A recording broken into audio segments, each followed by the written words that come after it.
ദൈവത്തിന് സ്തോത്രം.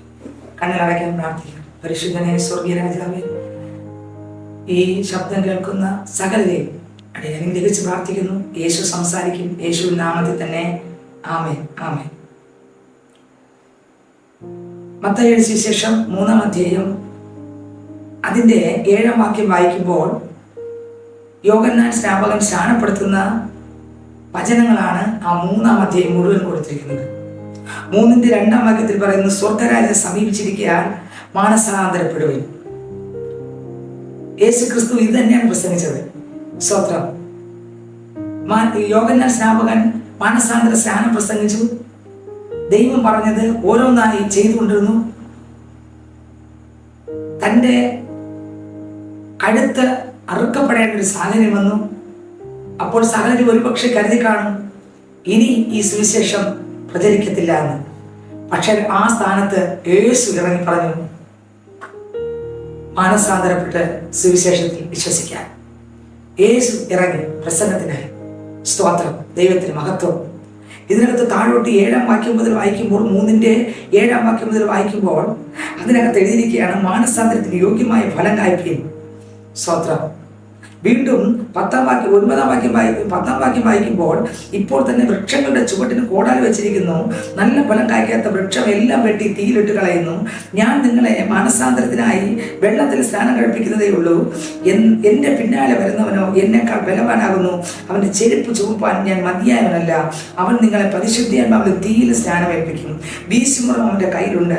അവൻ കളത്തിൽ മുറ്റും വെടിപ്പാക്കി കോതമ്പ് കളപ്പുരയിൽ കൂട്ടിവെക്കും. പതിർ കെടാത്ത തീയിലിട്ട് ചുട്ടുകളയും ചെയ്യും. ആരെ നോക്കാതെ പ്രസംഗിച്ച പ്രസംഗ വചനങ്ങളാണ് നമ്മളെ കേട്ടത്. ദൈവത്തിന് സ്തോത്രം. മാനസാന്തരപ്പെടുന്നു. ജീവിതത്തിനകത്ത് യേശു അകത്ത് വന്ന് നമ്മുടെ ജീവിതത്തിനകത്തൊരു മാറ്റം വരണം. ദൈവത്തിന് സ്തോത്രം. പാപം നിറഞ്ഞ് ദൈവത്തെ ആരാധിക്കുന്നെങ്കിലും പള്ളിയിൽ പോകുന്നെങ്കിലും ജീവിതത്തിനകത്തൊരു ശുദ്ധീകരണമില്ലെങ്കിൽ സ്തോത്രം ഒരു പ്രയോജനമില്ല. ജീവിതത്തിനകത്തൊരു മാറ്റം വന്നില്ലെങ്കിൽ, ഒരു മാനസാന്തരം ഇല്ലെങ്കിൽ സ്തോത്രം കർത്താവിൻ്റെ അടുക്കൽ പോകാൻ പറ്റത്തില്ല. മാനസാന്തരപ്പെട്ടേ തീരൂ. നിക്കോദോമസിനോട് യേശു പറഞ്ഞൊരു വരിയുണ്ട് യോഹന്നാൻ സുവിശേഷം 3-ാം അധ്യായത്തിനകത്ത്. സ്തോത്രം. അല്ലെങ്കിൽ വീണ്ടും ജനിച്ചില്ലെങ്കിൽ, പുതുതായി ജനിച്ചില്ലെങ്കിൽ ദൈവരാജ്യം കാണുവാൻ ആർക്കും കഴിയത്തില്ല. ഒരു മാനസാന്തരം ഇല്ലാത്തൊരു ജീവിതം സ്തോത്രം ദൈവം പ്രസാദിക്കുന്ന ജീവിതം അല്ല. ഇന്ന് സ്തോത്രം നമ്മുടെ ജീവിതത്തിനകത്ത് പകയും പിണക്കവും വിദ്വേഷവും മർക്കോസിലെ സുവിശേഷം വായിക്കുമ്പോൾ 7-ാം അധ്യായം 21-22 വാക്യം വായിക്കുമ്പോൾ ദുർചിന്ത, വ്യഭിചാരം, പരസംഗം, കൊലപാതകം, മോഷണം, അത്യാഗ്രഹം, ദുഷ്ടത, ചതി, ദുഷ്കർമ്മം, വിടക്കുകണ്ഠ, ദൂഷണം, അഹങ്കാരം, മൂഢത, ഇവയെല്ലാം ഈ മർക്കോസിലെ സുവിശേഷത്തിനകത്ത് 7-ാം അധ്യായത്തിനകത്ത് എഴുതിയിരിക്കുകയാണ്. വീണ്ടും റോമർക്ക് ലേഖനം വായിക്കുമ്പോൾ 1-ന്റെ 29, 30, 31 വാക്യം വായിക്കുമ്പോൾ അതിനകത്ത് എഴുതിയിരിക്കുന്നു, അസൂയ, കൊല, പിണക്കം, കപടം, ദുശീലം, കുഴലക്കാർ, ഏഷണിക്കാർ, ദൈവദേശികൾ, നിഷ്ഠൂരന്മാർ, ഗർഭിഷ്മാർ, ആത്മപ്രശംസകർ, പുതുദോഷം സങ്കല്പിക്കുന്നവർ, മാതാപിതാക്കൾ അനുസരിക്കാത്തവർ, ബുദ്ധിഹീനർ, നിയമലംഘിയർ, വാത്സല്യമില്ലാത്തവർ, കനിവറ്റവർ, ഈ വക പ്രവർത്തിക്കുന്നവർ കർത്താവിൻ്റെ അടുത്ത് പോകാൻ പറ്റത്തില്ല. ദൈവത്തിന് സ്തോത്രം. ഹല്ലേലൂയ. അടുത്ത് വീണ്ടും 1 കൊരിന്ത്യർ 6-ാം അധ്യായം 9-10 വാക്യം വായിക്കുമ്പോൾ ദുർനടപ്പുകാർ, വിഗ്രഹാരാധികൾ, വ്യഭിചാരികൾ, സ്വയംഭോഗികൾ, പുരുഷകാമികൾ, കള്ളന്മാർ, അത്യാഗ്രഹികൾ, മദ്യപാന്മാർ, ഭാഷണക്കാർ, പിടിച്ചുപറിക്കാർ എന്നിവർ സ്വർഗരാജ്യം അവകാശമാക്കത്തില്ല. വ്യക്തമായിട്ട് വേദപുസ്തകത്തിനകത്ത് എഴുതിയിട്ടുണ്ട്. വീണ്ടും നമ്മൾ നോക്കുമ്പോൾ കൊലോസ്യർക്ക് ലേഖനം 3-ാം അധ്യായം 5, 6, 7, 8 വാക്യം വായിക്കുമ്പോൾ ദുർനടപ്പ്, അശുദ്ധി, അതിരാഗം, ദുർമോഹം, വിഗ്രഹാരാധന, കോപം, ക്രോധം, ശാഠ്യം, ഈർഷ്യ, ദുർഭാഷണം, ഫോഷ്ക്, ഇതൊന്നും കർത്താവിൻ്റെതല്ല. ഇതിനെല്ലാം മരിപ്പിക്കാൻ കർത്താവ് എഴുതിയിരിക്കുന്നു. വീണ്ടും നമ്മൾ ഗലാത്യർക്ക് ലേഖനത്തിലേക്ക് പോകുമ്പോൾ 5-ന്റെ 19, 20 വാക്യം വായിക്കുമ്പോൾ ജഡത്തിന്റെ പ്രവൃത്തികളോ ദുർനടപ്പ്, അശുദ്ധി, ദുഷ്കാമം, വിഗ്രഹാരാധന, ആഭിചാരം, പക, പിണക്കം, ജാലശങ്ക, ക്രോധം, ശാഠ്യം, തൊന്തുപക്ഷം, ഭിന്നത, അസൂയ, മദ്യപാനം, വെറിക്കൂത്ത്, മുതലായെന്ന് വെളിവാകുന്നു. ഈ വക പ്രവർത്തിക്കുന്നവർ ദൈവരാജ്യം അവകാശമാക്കത്തില്ല. എന്നെ കേൾക്കുന്ന ദൈവത്തിന്റെ പൈതലെ, പാപം വിട്ടുതിരിയണം, മാനസാന്തരപ്പെടണം, സ്വഭാവത്തിനകത്ത് മാറ്റം വരണം. യേശു കർത്താവ് അകത്ത് വരുമ്പോൾ ജീവിതത്തിനകത്ത് മാറ്റം വരും. യേശു അകത്ത് വന്ന് ജീവിതത്തിനകത്തുള്ള പാപ സ്വഭാവത്തിനകത്ത് മാറ്റം വരണം. സ്വത്രം, ഹല്ലേലൂയ, സ്വത്രം. പാപം ചെയ്യുന്ന മനുഷ്യൻ മരിക്കും. അർത്ഥം, പാപി പോകുന്ന സ്ഥലം നമുക്കെല്ലാവർക്കും അറിയാം. നരകത്തിലേക്കാണ് പോകുന്നത്, അല്ലെങ്കിൽ താൽക്കാലികമായ പാതാളത്തിൽ നിന്നും പാതാളത്തിലേക്കും പിന്നത്തെ ന്യായവിധിക്ക് ശേഷം നിത്യ നരകത്തിനകത്തേക്കുമാണ് പോകുന്നത്. ഈ പാപത്തിൽ നിന്ന് മോചനം യേശുവിലൂടെ ഉള്ളൂ. അത് യേശുവിന്റെ രക്തത്താൽ, യേശുവിന്റെ അടുക്കൽ സകല പാപത്തിനും മോചനമുണ്ട്.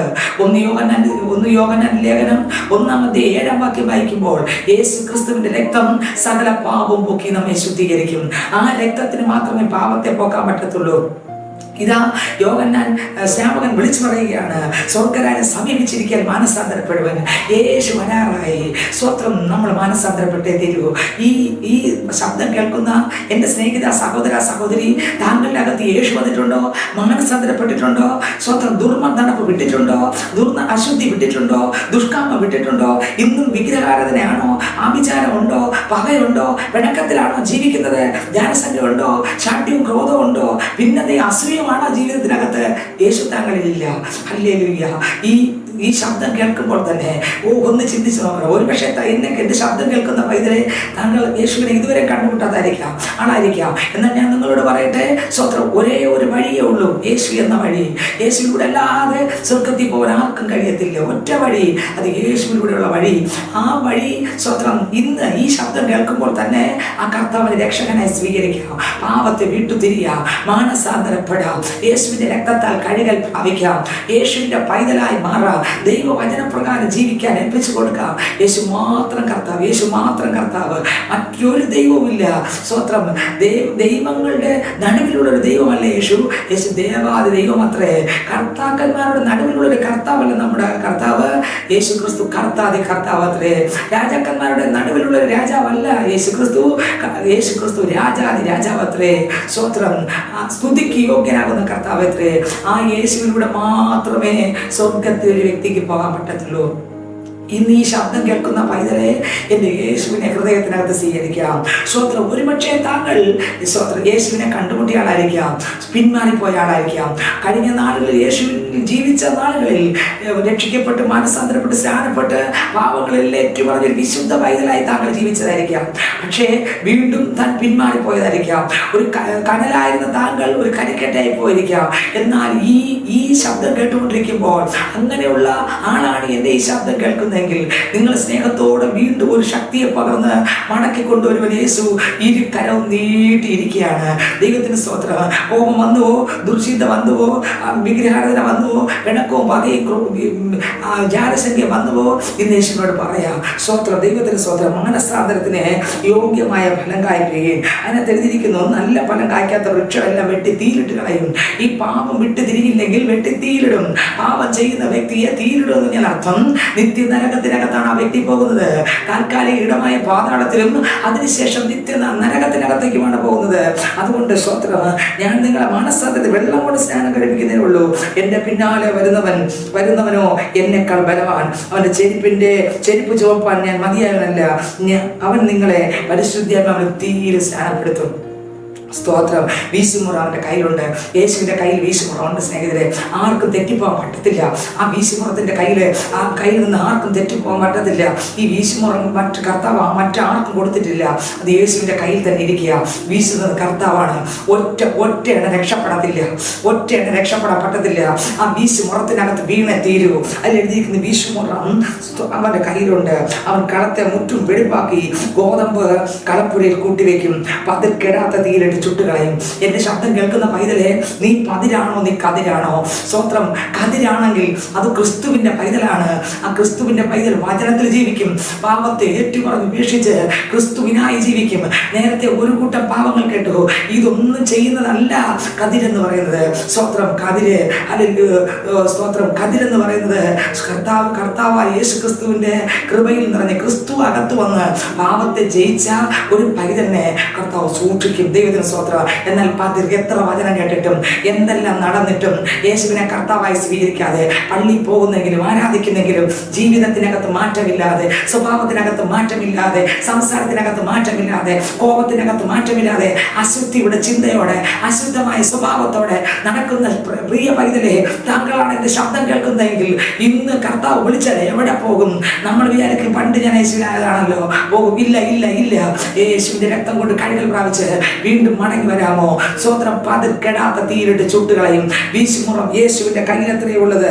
ആ കെടാത്ത തീയിൽ പോകുന്നതിനേക്കാളും നല്ലത് ഈ ശബ്ദം കേട്ടുകൊണ്ടിരിക്കുമ്പോൾ നമുക്ക് പറയാമോ, കർത്താവേ എന്നെയും കൂടെ രക്ഷിക്കണമേ, ആ കെടാത്ത തീയിൽ എനിക്ക് പോകണ്ടപ്പാ, യേശു അപ്പച്ചൻ്റെ ജീവനിൽ എനിക്ക് ജീവിക്കണം, പാപത്തെ എന്നിൽ നിന്ന് ക്ഷമിക്കണമെന്ന് കർത്താവിനോട് പറഞ്ഞാട്ടെ. ആ കെടാത്ത തീയിലല്ല പോകേണ്ടത്, യേശു കർത്താവിന്റെ രാജ്യത്തിൽ പോകണം. ഓ സ്തോത്രം, ഹല്ലേലൂയ. ഒരു കതിരായിട്ട് മാറാമോ? പാപത്തെ വിട്ടു തിരിയാമോ? ലോക ഇമ്പങ്ങളെ വിട്ടു തിരിയാമോ?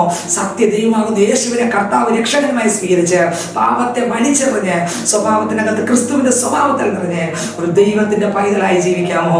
നമുക്ക് കണ്ണുകളടയ്ക്ക് പ്രാർത്ഥിക്കാം. പരിശുദ്ധനെ സ്വർഗീയ രാജാവേ, വീണ്ടും ഒരിക്കൽ കൂടെ പ്രാർത്ഥിപ്പാൻ ദൈവം കൃപ തന്നല്ലോ കർത്താവ്, നന്ദി.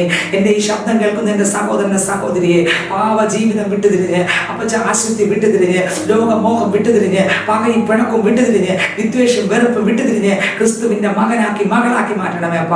ആ രക്തം കൊണ്ട് കഴുകണമേ, ജീവന്റെ പുസ്തകത്തിൽ പേര് ചേർക്കണമേ. സകല രോഗികൾ ഇപ്പോൾ സൗഖ്യമാകട്ടെ, കുടുംബത്തിനകത്തുള്ള പ്രശ്നങ്ങൾ മാറിപ്പോകട്ടെ, ദൈവിക സമാധാനം സന്തോഷം എല്ലാവരുടെ മേലെ പറയട്ടെ. പ്രാർത്ഥന സ്തോത്രം, അനുഗ്രഹിച്ചുള്ള സ്തോത്രം, യേശു ക്രിസ്തുവിന്റെ നാമത്തിൽ തന്നെ. ആമേൻ, ആമേൻ, ആമേൻ. God bless you. ദൈവം എല്ലാവരും അനുഗ്രഹിക്കട്ടെ. ആമേൻ, ആമേൻ, ആമേൻ. Subscribe to my channel.